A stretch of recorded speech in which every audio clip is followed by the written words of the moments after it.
Hi friends, అందరికీ నమస్కారం.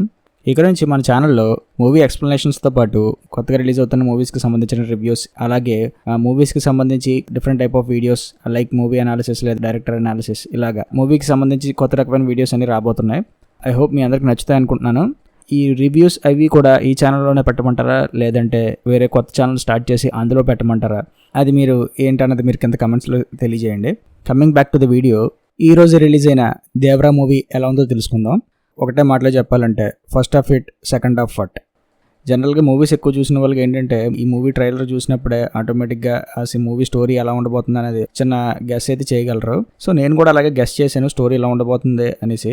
అయితే నాకు దేవరా మూవీలో మెయిన్గా నేను దేవరా మూవీ మెయిన్ చూద్దాం అనుకున్న పాయింట్ ఏంటంటే, ఈ మూవీ డైరెక్టర్ కొరటాల శివ గారు చెప్పిన ఒక లైన్, స్టోరీ చాలా పెద్దది, డ్రామా చాలా పెద్దది, అలాగే మంచి ఎమోషన్స్ అయ్యి ఉంటాయి అనేసి చెప్పారు.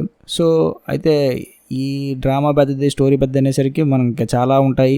స్టోరీ పరంగా మనం అనుకున్నది ఉండదేమోలే, అది కాదు వేరేదైనా ఉందేమో, సరే చూద్దాం. అందులోనే ఎన్టీఆర్ గారు 6 years తర్వాత మళ్ళీ వస్తున్నారు అంటే ఒక స్ట్రాంగ్ స్టోరీ ఉంటుంది అని ఎక్స్పెక్ట్ చేశా. బట్ అన్ఫార్చునేట్లీ అదైతే లేదు. అంటే పార్ట్ 1 వరకు అయితే పెద్దగా లేదు.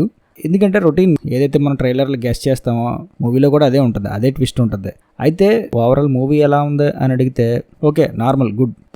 బోరింగ్ ఏమి ఉండదు మూవీ. మీకు ఎందుకు వచ్చామరా సినిమాకి అన్నట్టు ఏమి ఉండదు.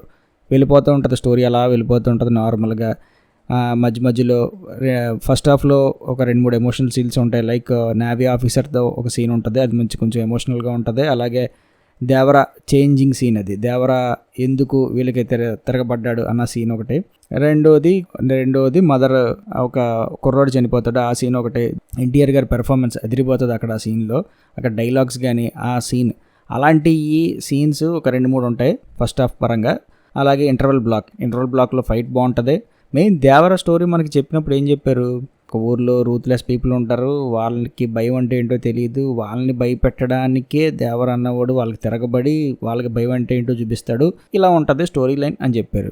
బట్ యాక్చువల్గా ఇక్కడ మనకి ఫస్ట్ హాఫ్ పరంగా చూస్తే ఈ విలన్స్ ఎవరైతే ఉన్నారో, అంటే ఆ ఊర్లో జనం ఎవరైతే ఉన్నారో అందులో కొంతమంది గ్యాంగ్, ఏదైతే పైరట్స్ అనుకుంటున్నాం కదా, ఆ గ్యాంగ్ ఎవరైతే ఉన్నారో వాళ్ళంత ఫియర్లెస్గా అసలు రూత్లెస్గా అసలు ఎక్కడో చూపించలేదు.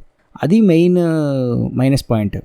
వీళ్ళు ఎంత భయంకరంగా ఉంటే దేవరా వాళ్ళని అంత భయపడుతున్నప్పుడే హీరో ఎలివేట్ అవుతుంది.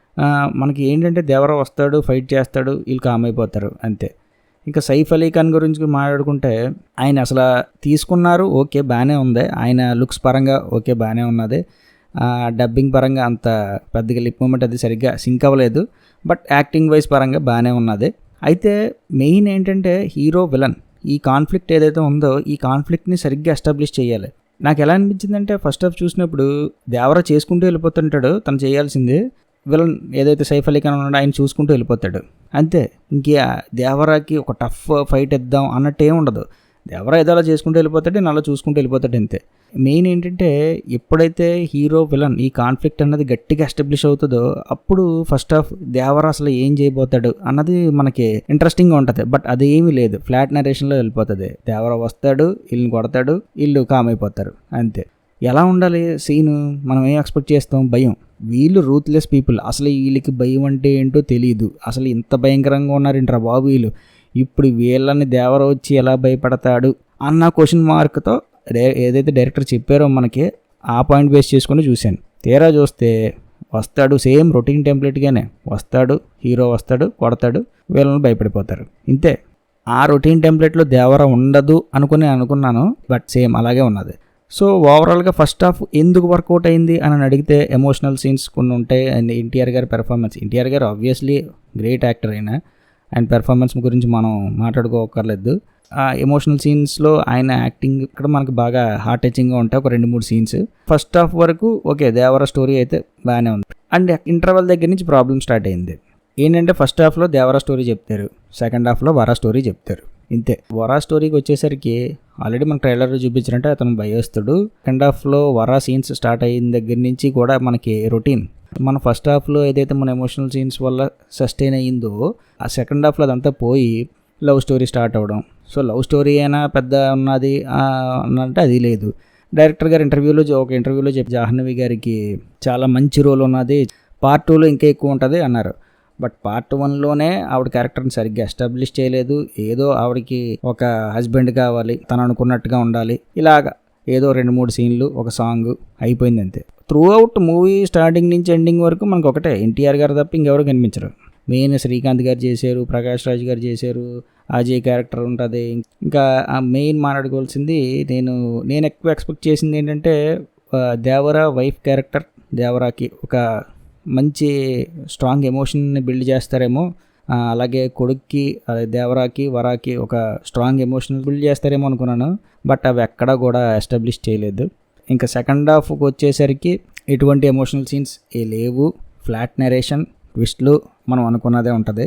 సో అందువలన సెకండ్ హాఫ్ చాలా వరకు డల్ అయిపోయింది. ఎండింగ్లో ఒక ట్విస్ట్ చూపిస్తారు, బాహుబలి టైప్లో ఒక ఎండింగ్లో ఒక ట్విస్ట్ చూపిస్తారు. బట్ ఆ ట్విస్ట్ కూడా అంత అంటే వర్కౌట్ అవ్వదు. అంత అంటే మనకి ఇంపాక్ట్, మన మీద ఇంపాక్ట్ చూపించదు. అప్పా ఏం ఇచ్చారా ట్విస్ట్ అన్నట్టు ఉండదు. ఓకే ఇదా ట్విస్ట్, ఫైన్, ఓకే చూద్దాంలే అన్నట్టు ఉంటుంది తప్ప పెద్దగా ఇంపాక్ట్ అయితే చూపించదు. క్లిప్ హ్యాంగర్ ఏదైతే పెట్టారో ఎండింగ్లో, ఈ క్లిప్ హ్యాంగర్లో పార్ట్ 2కి ఎంతవరకు జస్టిఫికేషన్ వస్తుంది అన్న దాన్ని బట్టి ఉంటుంది. క్లిప్ హ్యాంగర్ అయితే బాగానే ఉంటుంది, అంటే ఓకే ఇది పెట్టారా, ఓకే బాగానే ఉంది, దీనికి ఏం స్టోరీ ఉంటుంది అన్న ఒక క్యూరియాసిటీ అయితే ఉన్నది. బట్ అది ఎంత బాగా రాసుకున్నారనేది పార్ట్ 2లో చూడాలి తప్ప పార్ట్ 1 వరకు చూస్తే ఎటువంటి సస్పెన్స్ ఎలిమెంట్ కానీ ఇక్కడ మనకి ఎక్కడ సర్వైవ్ అవ్వదు. ఇంకా యాక్టింగ్ విషయానికి వస్తే ఎన్టీఆర్ గారు యాక్టింగ్ ఆబ్వియస్లీ ఎరగొట్టేస్తారు, అది మనం మళ్ళీ చెప్పుకోకర్లేదు. ఇంకా సైఫ్ అలీ ఖాన్ గారి యాక్టింగ్ విషయానికి వస్తే చెప్పాం కదా, డబ్బింగ్ సరిగ్గా, లిప్సింగ్ అది సరిగ్గా అవ్వలేదు. ఫస్ట్ హాఫ్లో కన్నా సెకండ్ హాఫ్లో కొద్దిగా స్కోప్ ఎక్కువ ఉన్నదానికి యాక్టింగ్ పరంగా చూస్తే. ఓవరాల్గా సినిమా విషయానికి వస్తే స్టోరీ అయితే రొటీన్గా ఉన్న, ఫస్ట్ హాఫ్లో కొన్ని ఎమోషనల్ సీన్స్ ఉండడం వల్ల అండ్ ఎన్టీఆర్ గారి performance obviously first half okay వెళ్ళిపోతుంది. సెకండ్ హాఫ్ అయితే ఇంకా మనం ఇంపాక్ట్ కలిగించేది అయితే ఏమి ఉండదు. ఫస్ట్ హాఫ్ వరకు బాగానే ఉంటుంది, సెకండ్ హాఫ్ అయితే ఫ్లాట్ నరేషన్ అసలు వర్కౌట్ అవ్వలే. యావరేజ్ మూవీ, పెద్ద స్టోరీ కాబట్టి 2 పార్ట్స్గా తీయాల్సి వచ్చిందన్నారు. పార్ట్ 1 వరకు అయితే కొంతవరకు సక్సెస్ అయ్యారు ఫస్ట్ హాఫ్ వరకు. సెకండ్ హాఫ్ వరా క్యారెక్టర్ ఇంకా ఎంతవరకు ఉన్నది, అతను ఎందుకు కొన్ని ట్విస్టుల పరంగా ఎలా చేశాడు అన్నది కూడా ఉంటుంది. అది మనం సెకండ్ పార్ట్లో చూడాలి. మరి మూవీ చూడొచ్చా అంటే ఎందుకు చూడకూడదు? ఆబ్వియస్లీ ఎన్టీఆర్ గారు పెద్ద హీరో, ఆయన పెద్ద హీరో, సినిమా ఆయన యాక్టింగ్ ఎలా చేస్తారో అందరికీ తెలుసు. ఎన్టీఆర్ గారి కోసమైనా సినిమా చూడాల్సిందే, చూడండి, మీకు ఎక్కడ కూడా బోర్ అయితే కొట్టదు. బట్ నేను చెప్పిన కొన్ని పాయింట్స్ చెప్పాను కదా, ఫస్ట్ హాఫ్ ఇలా ఉంటుంది, ఎమోషనల్ సీన్స్ పరంగా బాగుంటుంది. Second half flat narration, second పార్ట్కి లీడింగ్ ఇచ్చే ఒక ట్విస్ట్ అలా వెళ్తుంది. మిగతా విషయాలకు వస్తే అనిరుద్ధ్ గురించి మాట్లాడుకోవాలి. బీజిఎం అయితే ఇచ్చి పడేశాడు. ఎన్టీఆర్ ఎలివేషన్ సీన్స్ దగ్గర అయితే బీజిఎం అయితే చెత్త కొట్టి పడేశాడు. అసలు ఎమోషనల్ సీన్స్ దగ్గర కూడా బీజిఎం అది బాగుంటుంది, కొన్ని చోట్ల పెద్దగా వర్కౌట్ అవ్వదు. ఓవరాల్గా అనిరుద్ధ్ గారు అయితే ఎరగొట్టేశారు. ఆచార్య కన్నా బెటరా అంటే 200% బెటరే, చూసుకోకర్లేదు. సో అది దేవరా మూవీ రివ్యూ. మరొక మూవీ రివ్యూతో మళ్ళీ కలుద్దాం. మీకు కనుక ఈ వీడియో నచ్చినట్టయితే లైక్ చేయండి, అలాగే వీడియోని అందరికీ షేర్ చేయండి. మరిన్ని ఇంట్రెస్టింగ్ మూవీస్ కోసం అలాగే మూవీ టాపిక్స్ కోసం మన ఛానల్ సబ్స్క్రైబ్ చేయండి. మరొక ఇంట్రెస్టింగ్ వీడియోతో మళ్ళీ కలుస్తాను. Thank you.